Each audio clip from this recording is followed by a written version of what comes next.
Sabe, normalmente, quando a gente pensa nas maiores realizações da humanidade, a imagem que vem na cabeça é quase sempre a, a de cofres abertos. Uhum, sim. Laboratórios gigantes, né? Exatamente. Laboratórios reluzentes, equipes gigantescas, orçamentos que, nossa, parecem não ter fim. É meio que o grande mito moderno de que o tamanho do cheque dita o tamanho da descoberta. O pessoal acha que dinheiro infinito resolve tudo. Pois é, mas e se essa lógica estiver completamente invertida? Então, boas-vindas a mais uma das nossas análises detalhadas. Hoje a nossa missão é quebrar esse mito da abundância, sabe? Explorar o que a gente pode chamar de, bem, o paradoxo da estrutura. Que é um conceito fascinante, diga-se de passagem. Muito. É a ideia, que no começo parece meio absurda, de que impor limites severos, tipo amarrar as próprias mãos financeiramente, é o pulo do gato para liberar uma inovação colossal. E a gente vai olhar para um lugar bem específico para provar isso. Sim. Vamos mergulhar nisso, guiados por uma era muito louca da exploração espacial, a iniciativa da NASA conhecida como Mais Rápido, Melhor, Mais Barato, ou FBC, lá dos anos 90. E também cruzar isso com a filosofia do engenheiro Dan Ward, no livro dele, o Fire, e fechar com o caso incrível da missão Stardust. Vai ser uma jornada e tanto. Vai mesmo. É tipo assistir a um reality show de culinária, sabe? Um chefe com um supermercado inteiro e dinheiro infinito muitas vezes faz um prato todo confuso. Mas se derem uma cesta com 5 ingredientes baratos e 10 minutos no relógio, a genialidade acontece. Só que hoje, o nosso prato não é um risoto, né? É a exploração das origens do universo. Nossa, é o cenário perfeito para testar essas nossas suposições, né? Sobre como o trabalho complexo funciona. E é super contraintuitivo. Como assim? A tendência natural humana em qualquer projeto gigante, seja fazer um prédio, um software ou, sei lá, um foguete, é acreditar cegamente que jogar mais dinheiro e mais tempo vai gerar resultados melhores e mais seguros. Uhum. A gente sempre acha que o caro é o bom. Exato.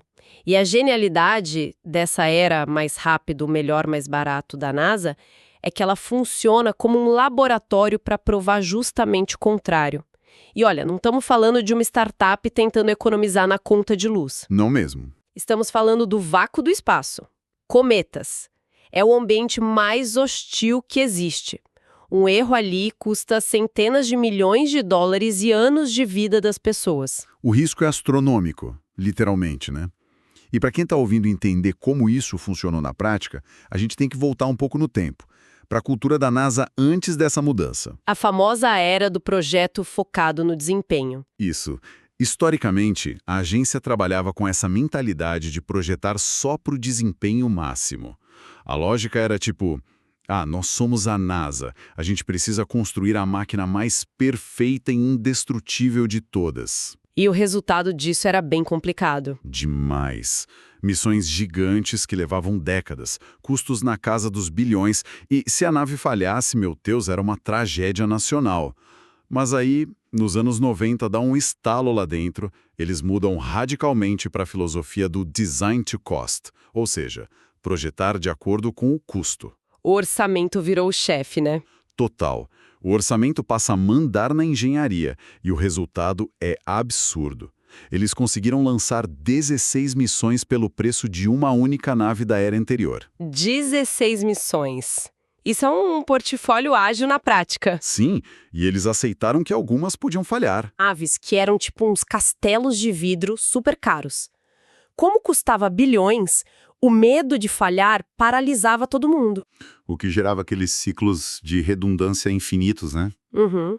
A equipe pensava, bom, se temos o sistema de comunicação A, precisamos do backup B e do backup C. E a nave ia ficando pesada, o que exige foguetes maiores, que geram mais custos, e aí a missão atrasa em 10 anos. Uma bola de neve financeira. O método de projetar pelo custo implodiu isso. Ao fazer 16 naves mais simples pelo preço de uma complexa, eles tiraram aquele peso psicológico da perfeição. Se 2 naves explodissem no lançamento, paciência. As outras 14 ainda trariam descobertas incríveis. Nossa, isso é muito libertador para a equipe, eu imagino. E para garantir que os engenheiros parassem de tentar construir esses castelos de vidro, essa iniciativa FBC colocou umas regras de ouro no dia a dia. Eles institucionalizaram a liberdade para errar cedo. Sim, com protótipos de papelão, coisas simples. Exato, em vez daquelas simulações de computador milionárias. Mas, olha, a regra que realmente me deixou chocado foi a diretriz explícita para rejeitar boas ideias. Essa é maravilhosa. Como assim maravilhosa? Qualquer gestor hoje pularia da cadeira se ouvisse isso. Em que universo rejeitar uma boa ideia ajuda um projeto de engenharia avançada? Em qualquer universo onde a física e a contabilidade existam.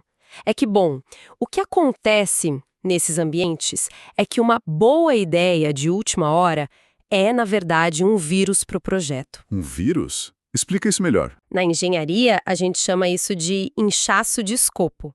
Imagina a equipe, sei lá, no 3º ano construindo uma sonda. Aí alguém entra na sala e fala: gente, tive uma ótima ideia. E se a gente adicionar um sensor infravermelho extra? São só $50 mil. Parece inofensivo, né? 50 mil não é nada para a NASA. Parece fantástico. O problema é o efeito cascata da física. Esse sensor pesa 2 quilos. Para levar 2 quilos extras por espaço, precisa de mais combustível. Ah, entendi. Mais combustível exige um tanque maior. Um tanque maior muda o centro de gravidade da nave. Aí a equipe de software tem que reescrever todo o código de estabilização de voo. Caramba! E, de repente, aquela ideia de 50 mil gerou um redesenho de $80 milhões e atrasou tudo em 2 anos. Que loucura! Então, ao forçar a rejeição, eles blindavam as equipes dessa espiral de morte do escopo. O orçamento era o teto de concreto. Exatamente. O limite força a disciplina. Isso faz um sentido assustador quando a gente coloca a física na jogada. Mas aí entra a parte administrativa dessa revolução, que para mim é de dar um nó na cabeça. A gente está falando de projetos de 100 a 200 milhões de dólares. Projetos enormes, em qualquer métrica. Sim. E sabe como era o cronograma disso? Uma planilha de exatamente 12 linhas. 12. E tem mais. As reuniões diárias com a equipe de engenharia duravam cronometrados 3 minutos. Parece loucura, eu sei. Eu preciso de um choque de realidade aqui. Como gerenciar um projeto espacial com menos burocracia do que organizar o churrasco da firma? Isso não é um convite para o caos. A ironia é que, ao reduzir essa burocracia no papel, eles aumentaram muito a comunicação real. Pensa numa reunião tradicional em empresa grande. Aquelas intermináveis. Isso. 50 engenheiros numa sala por 2 horas. O engenheiro de propulsão passa 40 minutos discutindo uma válvula com o gerente. E os outros 48 profissionais que cuidam de painéis e software ficam olhando para o teto, perdendo o dia. É um desperdício de talento gigantesco. Com a regra dos 3 minutos, a mecânica muda. A reunião não é para resolver problemas, é só para sinalizar bloqueios. Ah, tipo um semáforo. Exato. Alguém levanta e fala: o pessoal de software está travado porque a equipe de energia não passou as voltagens. Fim. Deu 3 minutos, só as pessoas de software e energia vão se unir para resolver aquilo. O resto volta para o laboratório para trabalhar. Confiança descentralizada. Eles não tentam microgerenciar os especialistas. Nem daria tempo. A planinha de 12 linhas funciona justamente porque o gerente confia que as equipes autônomas vão achar a rota mais eficiente. É muito poderoso. Mas tem outra regra que deve ter soado como heresia para os cientistas de lá. A diretiva de limitar a inovação. O famoso limite de um milagre. Isso. Eles podiam ter apenas uma inovação revolucionária, um milagre por missão. Mas espera um pouco. O papel de uma agência espacial não é justamente empurrar os limites do conhecimento em todas as áreas? Limitar a inovação não é nivelar por baixo? Olha, essa é a grande armadilha do ego na engenharia. O desejo de colocar dezenas de equipamentos inéditos numa única nave é o que gera atrasos de 30 anos. Porque cada equipamento novo é um risco novo. Exatamente. Inovação verdadeira carrega muita incerteza. Se você precisa criar um painel solar que não existe, isso é um milagre. Ninguém sabe se a física vai colaborar no prazo. Se uma nave depende de 10 milagres diferentes, a chance de um falhar e travar todos os outros é gigante. Quase 100%. Pois é. Então, limitar a inovação canaliza a energia criativa com precisão de laser. Eles disseram, olha, a nave vai usar motores comuns de prateleira, computadores antigos, que a gente sabe que funcionam. O nosso único milagre vai ser o braço de captura. Entendi. Usando peças normais em 99% da nave, todo o dinheiro e a genialidade da equipe focam naquilo que é crítico. E faz aquele único milagre funcionar perfeitamente. Bom, isso nos leva direto para a imensidão gelada do espaço. Porque toda essa teoria gerencial tem que sobreviver ao vácuo, né? E aí entra a estrela da nossa análise, a missão Stardust. A Stardust é um caso clássico. E para quem acompanha a gente entender o absurdo que foi isso, o objetivo não era só tirar fotos de longe. A sonda tinha que viajar super rápido, cruzar o sistema solar até um cometa chamado Wild 2. Que já é longe pra caramba. Sim. E aí passa voando pela cauda dele, capturar aquela poeira microscópica que viaja a velocidades insanas e trazer de volta para a Terra. Inteira. É um pesadelo cinético. Para criar uma imagem na cabeça, é tipo tentar pegar uma bala disparada em pleno voo, usando uma redinha de borboleta, enquanto você está andando de bicicleta. E tudo isso pago com o dinheiro do cofrinho, porque Stardust teve 1/10 do orçamento normal das missões da época. A analogia da bala é perfeita para ilustrar o caos. Os detritos do cometa viajam a milhares de quilômetros por hora. O impacto direto destruiria a sonda. E aí, para executar isso com dinheiro de cofrinho, a equipe aplicou a regra de limitar os milagres. Fizeram um carro popular em vez de uma Ferrari. Literalmente. Eles sacrificaram instrumentos secundários para poupar peso. O foco total foi no tal único milagre, o aerogel. Ah, o material de captura. Sim, é tipo uma fumaça sólida, super leve, feita só para amortecer e capturar as partículas em alta velocidade sem quebrar nada. E a restrição financeira foi o que forçou esse foco absurdo. E o resultado? Em 7 anos, ela viajou 3 bilhões de milhas, entregou as amostras e coletou o dobro dos dados esperados. O dobro de dados custando uma fração do preço. Isso já seria o troféu máximo da metodologia. Mas a história não acaba com a cápsula caindo de paraquedas no deserto. Não, o que acontece com o corpo da nave no espaço é fantástico. Sim, porque traz aquele conceito da sorte das restrições. A ideia de que restringir severamente o trabalho meio que libera fatores de sorte. A Stardust ainda tinha combustível e sistemas funcionando tão bem que a NASA mandou ela visitar um segundo cometa, o Tempo 1. E ela não só visitou, como acabou salvando outra missão. Pois é, a missão Deep Impact, que era um projeto tradicional, super caro, mas a sonda deles ficou presa numa cratera e não conseguia ajustar as câmeras. A Stardust, baratinha e simples, navegou até lá e tirou a foto. Fez o trabalho da missão de $1 bilhão. Aconteceu parecido com a missão Showmaker também, que orbitou um asteroide com 2/3 do orçamento original. Exato. A minha dúvida é, a gente pode realmente chamar isso de sorte? É tipo um acaso cósmico ou forçar a simplicidade cria sistemas que, pela própria natureza, são mais robustos? Ah, de mágica não tem nada. A sorte aí é fabricada. Na engenharia de sistemas tem uma regra clara. A confiabilidade é inversamente proporcional ao número de peças. Quanto mais peça, mais problema. Uhum. Cada motor de backup ou sensor extra é um novo ponto para dar defeito. A Deep Impact provavelmente falhou porque tinha tanto sistema automatizado e protocolo conflitante que o computador travou diante de um imprevisto na cratera. E a Stardust era quase burra demais para falhar. Isso mesmo. Ela sofreu a tal da sorte das restrições. Como o orçamento exigia simplicidade, ela tinha poucas partes móveis. Ao limitar as inovações em volta, a arquitetura central ficou incrivelmente durável contra o desgaste do espaço. A escassez comprou uma resiliência que dinheiro nenhum compraria. Sim, porque dinheiro normalmente compra complexidade, e no espaço a complexidade mata. Caramba. Isso muda tudo sobre o que a gente entende por eficiência. Mas agora a gente precisa olhar para o impacto real disso tudo para a humanidade. Porque gerenciar cronograma, cortar custo, Tudo isso é técnica de escritório. Qual o resultado prático para a ciência, né? Exato. O que a poeira que a Stardust trouxe revelou sobre o universo. Porque quando os cientistas abriram aquele aerogel e foram analisar as partículas microscópicas do Wild 2, eles ficaram chocados. E são estudadas até hoje, por sinal. Sim, descobriram elementos complexos que provam que o cometa nasceu de uma supernova, uma explosão de uma estrela. E além disso, tem traços que remontam direto ao Big Bang. Eu sou fascinada por isso. Os cometas são tipo as geladeiras do universo. Geladeiras? Como assim? São cápsulas do tempo congeladas nas bordas do nosso sistema solar.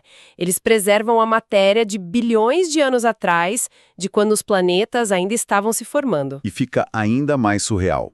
O momento que a ciência vira ficção científica pura é que essas amostras tinham os blocos de construção fundamentais da vida. Aminoácidos essenciais. Isso, voando em pedras de gelo pelo vácuo. Se esses componentes que formam a vida na Terra sobrevivem dentro de cometas que vieram de explosões estelares, isso é a prova viva de que a vida pode estar espalhada por todo o cosmos. Semeando outros mundos igualzinho semeou a Terra. A escala desse contraste me deixa abismado. A gente começou esse papo falando de um gerente preenchendo uma planilha de 12 linhas para economizar orçamento. E a consequência disso foi, literalmente, segurar os ecos do Big Bang e as sementes da vida na palma da mão. É uma escalada sem precedentes e prova o grande ponto da nossa discussão. Qual? Que essa descoberta revolucionária só chegou nos laboratórios da Terra porque alguém teve a disciplina de impor limites draconianos lá no começo do projeto. Se tivessem feito do jeito antigo, caro e demorado.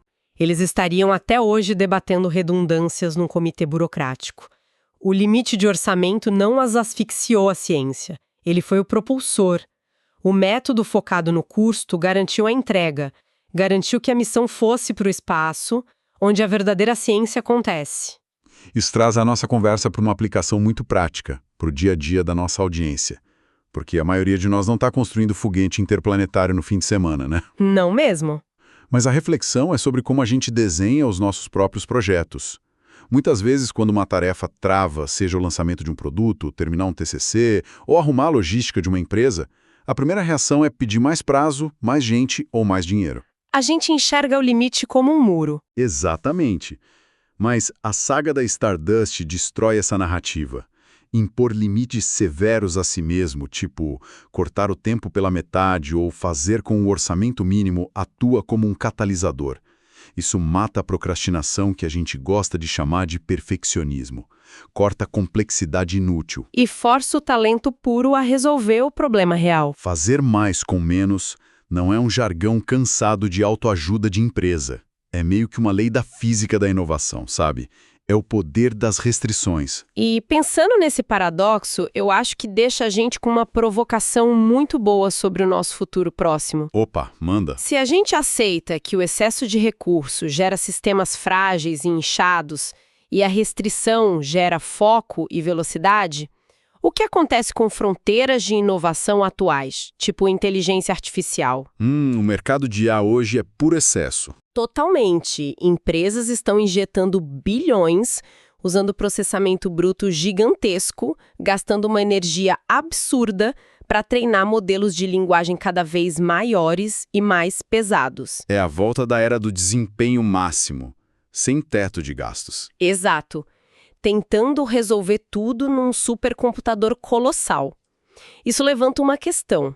Será que essa abundância do Vale do Silício não está criando uma IA frágil e engessada? Nossa, faz todo sentido. Será que o verdadeiro salto para uma inteligência artificial eficiente não vai vir justamente de uma equipe pequena, operando com um computador super limitado, que vai ser forçada a achar a elegância do algoritmo em vez de jogar força bruta no problema? A busca infinita por mais recursos pode ser a verdadeira barreira para o nosso próximo salto evolutivo.